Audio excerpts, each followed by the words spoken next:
A short update on my ability to use a bit of technology to improve vision when it comes to cutting real fine things where it's very difficult to see.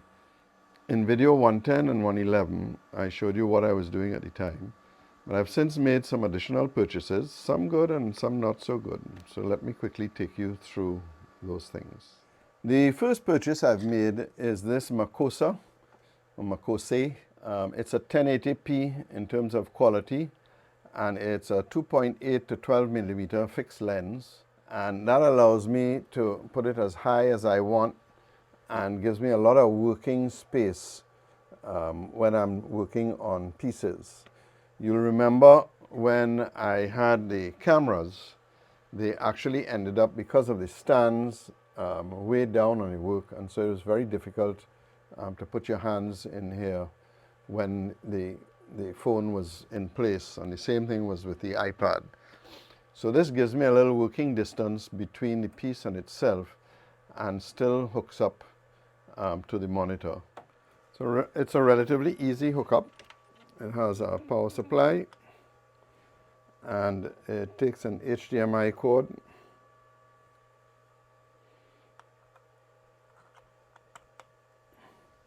And you should see it pop up in a minute. There we go. It has these two adjustments. One is the focal point, and that can be a little problematic. So you do it until you get it real sharp, and then you turn the screw and lock it in place. And the second one is the aperture, which can open up the lens or shut it down, increasing the amount of light on the piece. But you see, you get a nice big image to work with.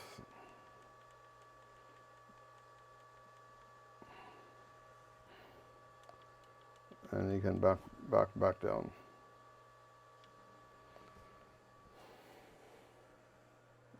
If there's one thing that I find it's a bit of a problem with, is if I put light on it, the aperture doesn't seem to react well to that. So I end up having to move the light away so I can see the lines clearly.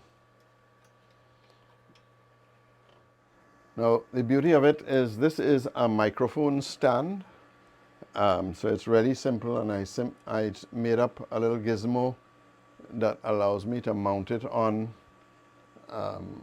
and it really works great, and it'll also work on the mill.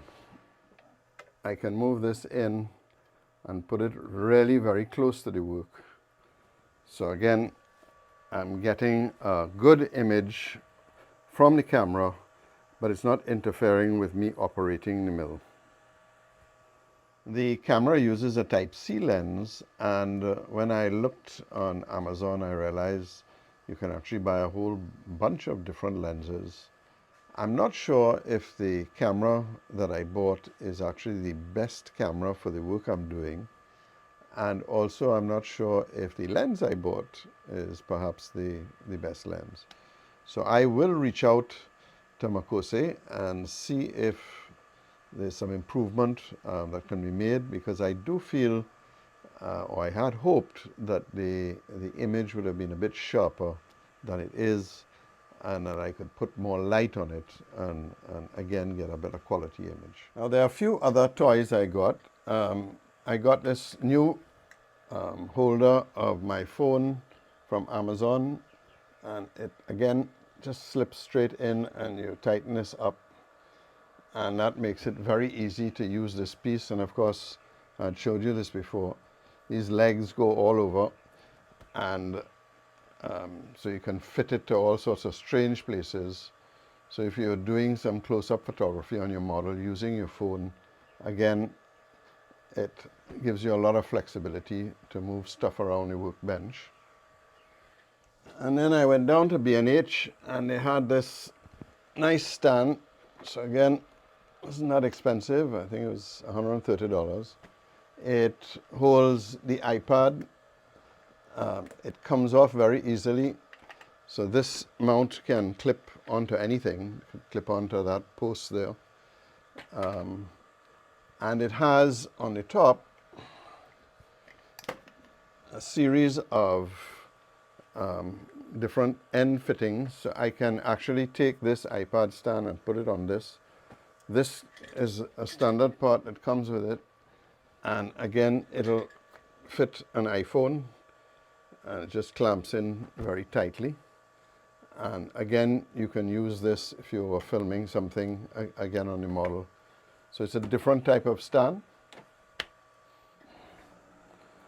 And of course, this is the main stand that I've been using to do all my videos, which takes an iPad, and I can switch this around anywhere, and really is the workhorse of my videos. The final little purchase, and perhaps the most disappointing, was this clip that I got for the iPhone, and it's a macro lens, and the idea behind it was that I could come and do some real close-up photography on things. The negative is that I have to get so close to whatever it is I'm looking at that it really doesn't provide that much value. Still, it is a macro lens, and I don't have a macro lens, so it gives me some idea of getting close-ups when I need to look at something. Again, because the distance between the fixed focal distance between whatever it is I'm looking at, very few of the stands will work, so it really has to be handheld. But it will give you a picture. So there's the picture, and of course you can zoom it in and take a look. What I really was hoping to be able to see is the burr on the blade, which clearly is not visible. That's my quick update from my trip to Annapolis, where, as you recall, we bought lots of nice new sharpening tools, and I'm really continuing to struggle to learn how to sharpen these beasts. But every day it gets a little bit better, and strop, as David says. So we see you in the next video, and remember, keep modeling.